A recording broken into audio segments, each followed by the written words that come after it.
রাধে রাধে আমার প্রিয় পরিবার, প্রিয় দর্শক।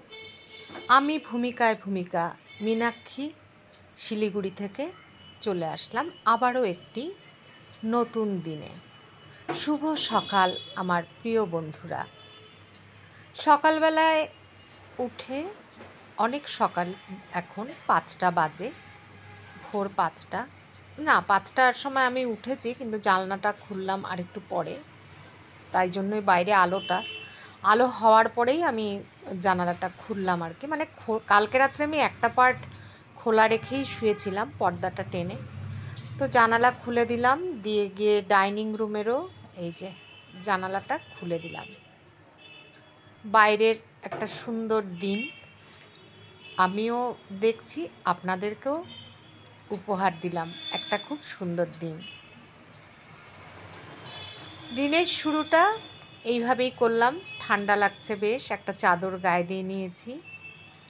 তারপরে গরম জল খেয়ে নিলাম। গরম জল বসিয়ে দিলাম আমার জন্য আর মায়ের জন্য।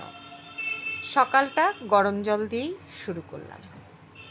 এর মধ্যে কিন্তু আমি জানালা খুলে তারপরে কিন্তু আমি আজকে অনেক দিন পর আমার যোগা প্রাণায়াম 45 মিনিটের বেশি আমি করে নিয়েছি। তারপরে কিন্তু আমি এই যে গরম জল খেয়ে নিচ্ছি। তো অনেক দিন পরে প্রাণায়াম করেছি, যোগা করেছি, হয়তো আস্তে আস্তে উপকার হবে। গরম জলের মধ্যে একটা গোটা কাগজি লেবু, আমরা তো কাগজি লেবু বলি, গোল লেবুগুলো, সবাই কি বলে জানি না, তো সেটা গরম জলে পুরোটা চিপে নিলাম, একটা গোটা লেবু।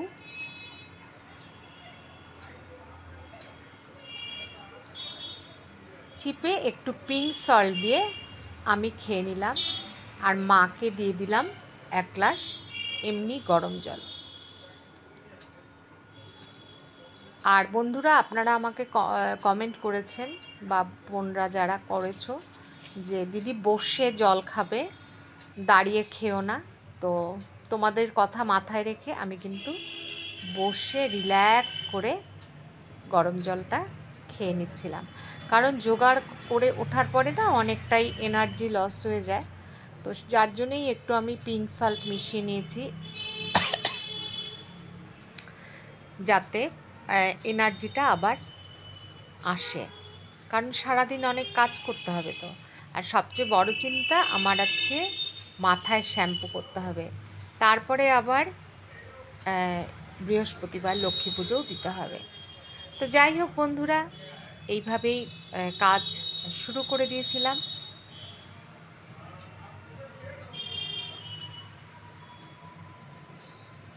একটা এনার্জি ড্রিঙ্ক খেয়ে সারাদিনের কাজ শুরু করা। গতকাল আমাদের এখানে অ্যানাউন্স করে গিয়েছিল যে আজ কারেন্ট থাকবে না 11টার থেকে বেলা 2টো পর্যন্ত। তো সেই কথা মাথায় রেখে সকাল সকালই আমাকে কাজ সেরে নিতে হচ্ছিল। তো গরম জল করে নিয়ে শ্যাম্পু করে নিয়েছি। শ্যাম্পু করে নিয়ে আমি অলিভ অয়েল তো মেখেইছি সারা গায়ে, তারপরে একটু মুখে অ্যালোভেরা জেল মেখে নিচ্ছি।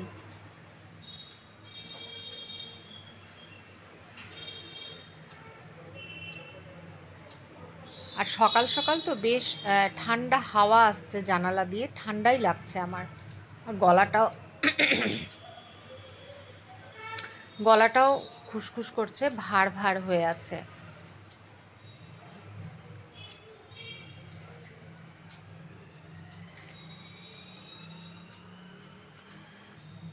গায়ে অলিভ অয়েল মেখেই আমি বেরিয়েছিলাম বাথরুম থেকে, কিন্তু আমি বাথরুমের তেলটা রেখেই দিই। একটা মার ঘরে থাকে, একটা বাথরুমে আমার জন্য থাকে। মা তো বাথরুমে মাখতে পারেন না, মাকে ঘরে মাখিয়ে দিতে হয়। আর তারপরে অ্যালোভেরা জেলটা এই গলায়, মুখে, আর হচ্ছে ঘাড়ে, গলায়, ঘাড়ে, মুখে, আর এই যে হাতে একটুখানি ঘষে নিলাম। এরপর চলে যাব আমি ঠাকুর ঘরে পুজো দিতে। গোপালকে সুন্দর করে তুলে, আজকে গোপালের জামা চেঞ্জ করে ভালো করে ওকে স্নান করিয়ে মুছে আদর করে, সব ভিডিও তো আর দেখানো যায় না, করেছিলাম কিন্তু কেটে দিয়েছি। আর মেয়ে যে নতুন জামা, মুকুট, মালা সব এনে দিয়েছে, সেগুলো আজকে ওকে পরালাম। তো জামাটা একটু বেশ ঢিলাই হয়েছে, তো যাই হোক সেফটি পিন দিয়ে সুন্দর করে টেনে আটকে দিলাম। তারপরে আমার পুজো শুরু করে দিলাম। ঈশ্বরের কাছে কামনা করি সবাই ভালো থাকবেন। এই যে আমার গোপালের মুকুটটা কিন্তু না, মালাটা হয়নি, মালাটা ওর মাথা দিয়ে ঢুকলো না, ছোট হয়ে গেছে। যাই হোক, সবাই ভালো থাকবেন, সবার মনটা যেন ভালো হয়, আর ঈশ্বর যেন আমাকে সুস্থ রাখেন, কারণ আমি যদি সুস্থ না থাকি তাহলে আমার মা একদমই অচল। আপনাদের কমেন্ট পেয়ে আমার ভীষণ ভালো লাগছে। আপনারা আমাকে খুব সুন্দর সুন্দর কমেন্ট করছেন, খুব উৎসাহ দিচ্ছেন, তো সেই উৎসাহেই আমি উৎসাহিত। এই যে মার জন্য ডালিয়া বসালাম, ব্রেকফাস্ট হবে ডালিয়া, আর মাকে স্নানের জল করে পাঠিয়ে দিলাম। এই যে ঘরের অবস্থা দেখুন, এই যে সব ঘরের অবস্থা। আর এখানে আমি ঠাকুরের গামছাটা ধুয়ে মেললাম, পুজো হয়ে গেছে। গোপালের জামাটাও ধুয়ে সেফটি পিন দিয়ে এখানে আটকে মেলে দিলাম। আর দেখবেন ঘরের অবস্থা, এই দেখুন, এগুলো সব পরিষ্কার করতে হবে। এখন বাজে 9টা বাজতে 10 মিনিট বাকি, 8-9 মিনিট বাকি। আর এই যে আমার গতকালের বেডশিট দুটো শুকিয়ে গেছে, তুলে নিয়ে আজকে আবার কাচতে দিয়ে দেবো, এখন কাচবো, ওয়াশিং মেশিনে ভিজিয়ে রেখেছি। আর এই যে পুজো হয়ে গেছে, তুলসী তলায় ধূপকাঠি জ্বলছে।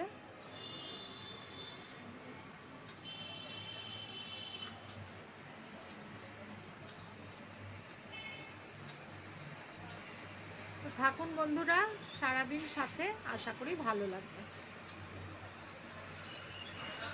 এদিকে গতকাল বালিশ এসছিল, গতকালের ভিডিওতে মানে আমি বলেছিলাম মেয়ে অর্ডার দিয়েছিল বালিশের, সেই বালিশগুলোই আমি এখন খুলে নিচ্ছি।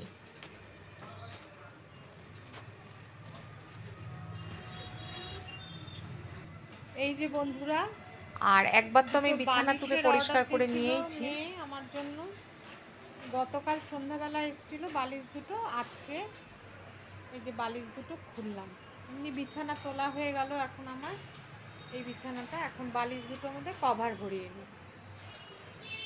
বালিশ দুটোয় কভার ভরে নিলাম। এক একটা বালিশ কত উঁচু, একটাতেই হয়ে যাবে। আসলে মেয়ে অর্ডার দিয়েছিল, মেয়ে থাকতে থাকতে একটা ওর জন্য একটা আমার জন্য, ও চলে গেছে, তারপরে কালকে এসছে।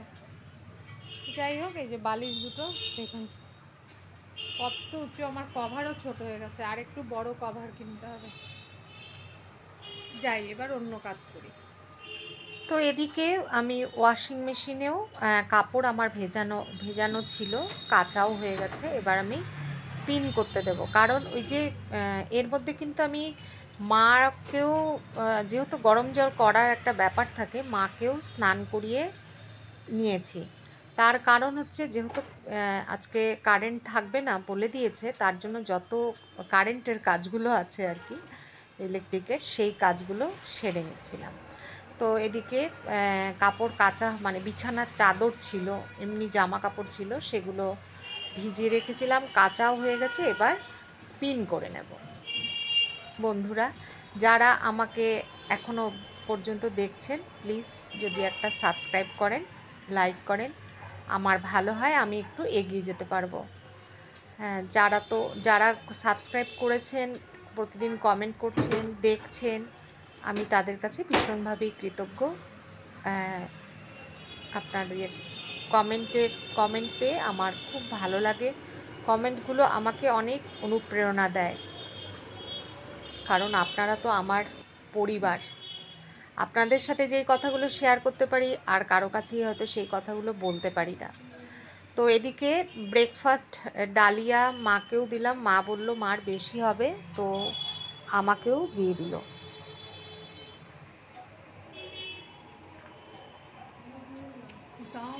9:30 তখনও বাজেনি। আর এই যে এদিকে আমাদের ব্রেকফাস্ট হয়ে গেছে, এদিকে কাজের ইলেকট্রিশিয়ান মানে ইলেকট্রিক অফিস থেকে লোক চলে এসছে।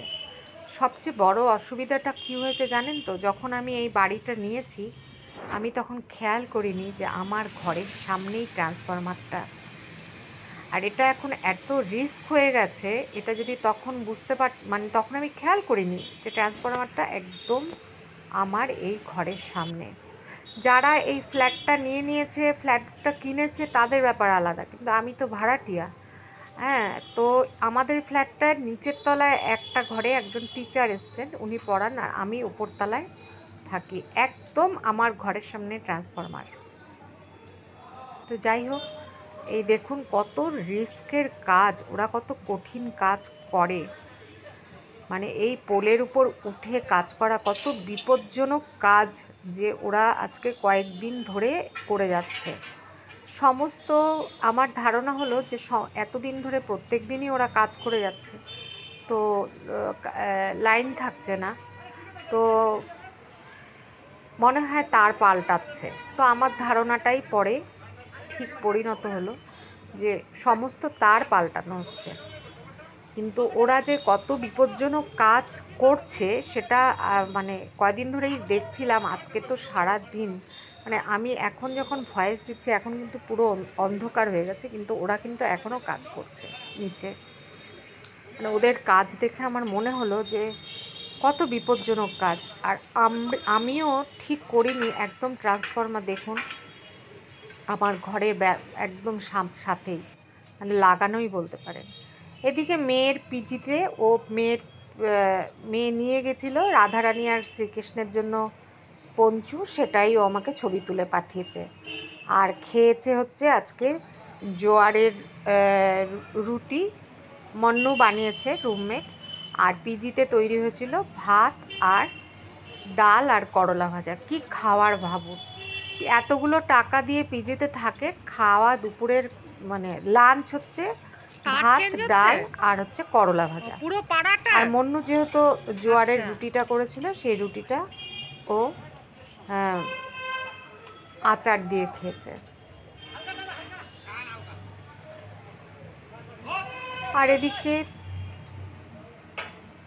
আমি কাপড় ধুয়ে নিয়েছিলাম যেগুলো, সেগুলো মেলে দিলাম।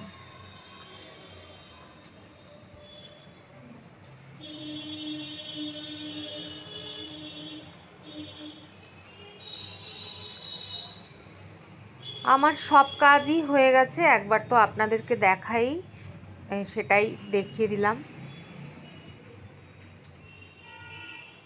মাকেও খেতে দিয়ে দিয়েছি, মারও খাওয়া হয়ে গেছে। এবার আমি খেয়ে নেব, অনেকটাই বেলা হয়ে গেছে। মাঝখানে কিছুক্ষণ কম্বল মুড়ি দিয়ে শুয়েও ছিলাম, এই প্রথম কম্বল নামালাম। আর একটু গাটা ম্যাজম্যাজ করছে দেখে কম্বলটা গায়ে দিয়ে অনেকক্ষণ আমি প্রায় ঘুমিয়েও পড়েছিলাম মাঝখানে। তো উঠে এবার আমি গরম গরম ডাল সেদ্ধ, পেঁপে দিয়ে, স্কোয়াশ দিয়ে আর টমেটো দিয়ে আর 2টো লঙ্কা ফেটে দিয়ে দিয়েছিলাম, মুগ ডাল সেদ্ধ, সেটাই আমার লাঞ্চ। আমি এখন ওটা গরম গরম খেয়ে নেব জানালার ধারে বসে। মাঝখানে আমি কফি খেয়েছি, এই রোদে জানালার ধারে বসে বসেই আমি কফিও খেয়েছি। মাও এসে ওদের কাজ দেখছিলেন, আর আমি এখানে গরম গরম খাবারটা জানলার ধারে বসে খাচ্ছিলাম, মানে খাওয়া শুরু করছিলাম। এত গরম যে ফু দিয়ে দিয়ে খেতে হচ্ছিল। আর মা বারবার বলে যাচ্ছিলেন, ভাত দেবো তোকে, একটু ভাত খাবি, আর কিছু খাবি, তরকারি দেবো। তো আমি মাকে তো আর বুঝিয়ে বলতে পারি না, মাও ভাবে যে মেয়েটা খালি ডাল সিদ্ধ সবজি সিদ্ধ এগুলো খেয়ে থাকবে, কিন্তু এটাতেই আমার উপকার। ভাত খেলে বরং আমার শরীরটা খারাপ করবে। হ্যাঁ, যেদিন যেদিন ইচ্ছা হবে তখন খাবো, কিন্তু এর মধ্যে যেহেতু অনেক উল্টোপাল্টা খেয়েছি, অনেক শরীরের কষ্ট পেয়েছি বা এখনও পাচ্ছি, তো যার জন্য আমি আবার আমার আগের রুটিনে ফিরে যাব। আর বন্ধুরা, আবারও ভুল হয়ে গেল, কোয়াশ দেখতে চেয়েছিলেন অনেকেই, তো আমি কালকে কোয়াশটা যখন কাটবো তখন অবশ্যই ভিডিও করার চেষ্টা করব। একদম মাথার থেকে চলে গেছিলো যে কোয়াশটাকে একটু ভিডিও করে দেখাবো। আর সেই আমার পেঁপে আর কোয়াশ খাওয়া শুরু হয়ে গেল। এটাই আমি, আর তার সাথে দিয়েছিলাম গাজর, হ্যাঁ গাজরও সেদ্ধ দিয়েছিলাম। আর এই যে বাইরে কাজ হচ্ছে সেটাই দেখছিলাম। সব কিছু একসাথে, ওয়াইফাই তার মানে সমস্ত খোলা হয়ে গেছিলো, সব কিছু খুলে সব কিছুর কাজ একসাথে শুরু হয়েছে। আরও জানি না আরও কতদিন লাগবে। তাই ভাবছিলাম যে যে এত বড় ভুলটা করলাম, তখন হিসাবও করিনি যে এই ট্রান্সফরমারের পাশে ভাড়া বাড়িতে যারা থাকে তাদের ভাড়াটাও কম হয়, কিন্তু আমি তো তখন বুঝতে পারিনি। ভাড়াটাও ওরা যা চেয়েছে সেটাই দিচ্ছি। আর এদিকে মানে যে কোনো একটা কিছু হলে, বিশেষ করে বাজ বললে বর্ষাকালের সমস্যাটা খুব বেশি ট্রান্সফরমারের পাশে যারা থাকে, মানে এটা আমার শোনা অভিজ্ঞতায়। তো খেয়ে নিচ্ছিলাম গরম গরম ডাল সেদ্ধ। আর মেয়ে আমাকে ও যে মানে বাগডোগরার থেকে ব্যাঙ্গালোর যাওয়া পর্যন্ত ও আমাকে মানে ভিডিও করে, আমি বলেছিলাম একটা ভিডিও করে পাঠাস, সেই ভিডিওটা করে পাঠিয়েছে। ওটা আজকে আমি আপনাদের সাথে শেয়ার করব।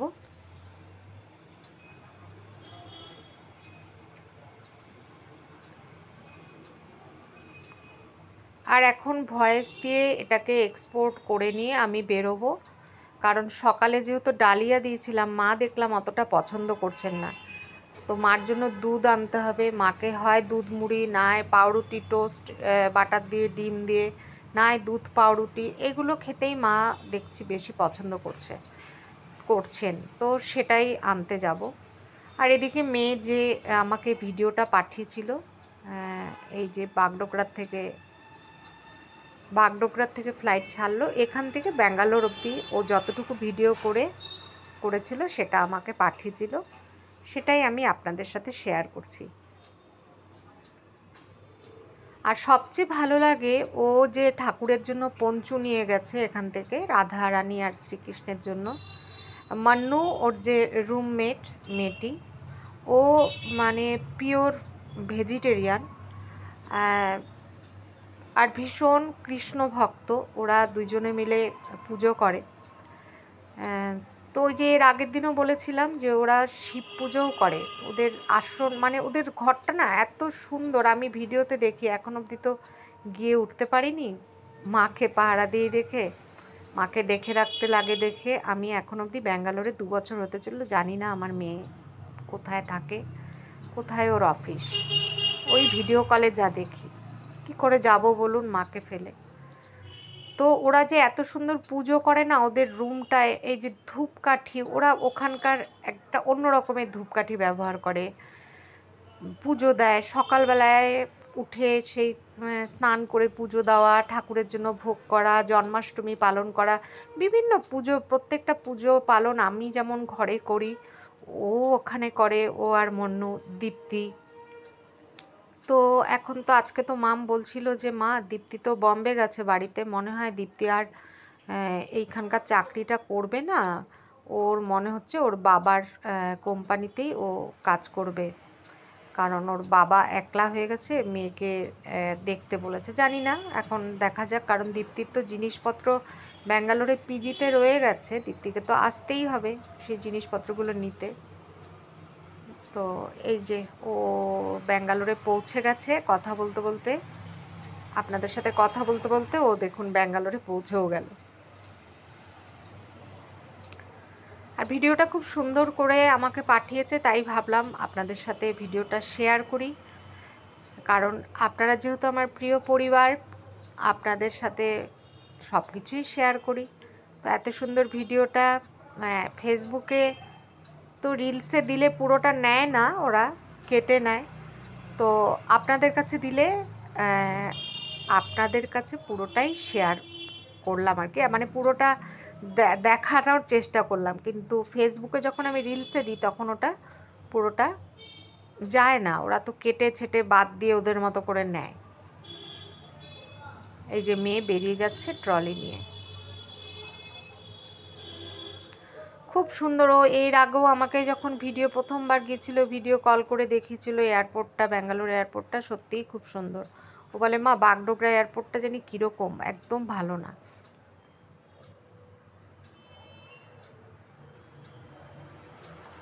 আজকে আমার মেয়ে অফিসে যেতে পারেনি, প্রচণ্ড বৃষ্টি হচ্ছিল সকালবেলায় ব্যাঙ্গালোরে। পরে অবশ্য রৌদ্র উঠে গেছে। তো আমাকে সকালবেলায় হোয়াটসঅ্যাপে লিখে পাঠিয়েছে যে মা আমি আজকে অফিসে যেতে পারছি না, ঘরে পিজির থেকে বসে কাজ করব, মানে ওয়ার্ক ফ্রম হোম যেটা, সেটা করবে। আগামীকাল অফিসে যেতেই হবে, আর সামনের সপ্তাহে 3 দিন অফিসে যেতে হবে। এই যে তারপরে ও, এটা মনে হচ্ছে খুব সম্ভব অটোতে। তো বাই।